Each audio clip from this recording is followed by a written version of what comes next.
ฮักแต่เหตุกันคักนอนี่บ่นอคือการตอบแทนของคนที่พักดีให้ไปเบิดสำใดมันยังบ่พออยู่ตีหัวใจคิดบ่ถึงมันขาดบ่ถึงที่อายเฮ็ดแบบนี้เป็นน้องบ่ดีหรืออายอยากมีก็เลยไปมีไม่ไปน้ำเขาทิ่มเฮาเจ็บอยู่ตรงนี้รับบ่ทันมีลีหักที่คิดว่าดีแต่มามื้อนี้มันแพ้หมุนนอเรื่องไม่บ่เราตีเฮ็ดดีสำใดก็บ่พอแท้กันง่ายแต่นอนี่บ่คนบ้าใจบอกว่าเจ็บคักอีหลีคือเฮ็ดแบบนี้ละอา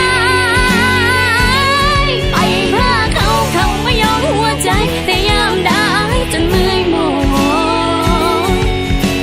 หักแต่น้องก็หักเบิดตัวแต่อายคือสัวมาตัวหัวใจจนลอย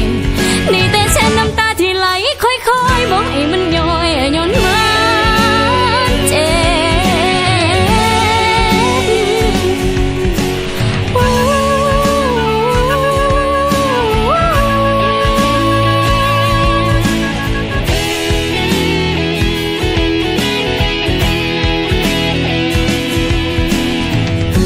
สิไปกับคนนั่งให้หัวใจบ่ซ้ำกันเจ็บพอปันกันปันเธอกำปั้นมาฟาดเข้าหัวใจตา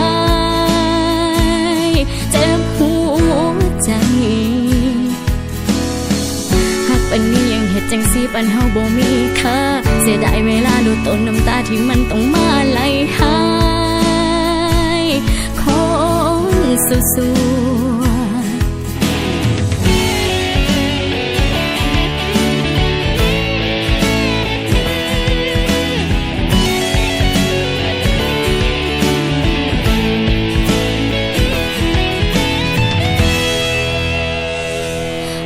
บอกว่าเจ็บคักอีหลีคือเฮ็ดแบบนี้ละอายไปพาเขามายอมหัวใจแต่ยามได้จนเมื่อยหมดหักแต่น้องก็หักเบิดตัวแต่อายคือสัวมาตัวหัวใจจนลอยนี่แต่เช็ดน้ำตาที่ไหลค่อยๆบอกให้มันย้อยย้อนมา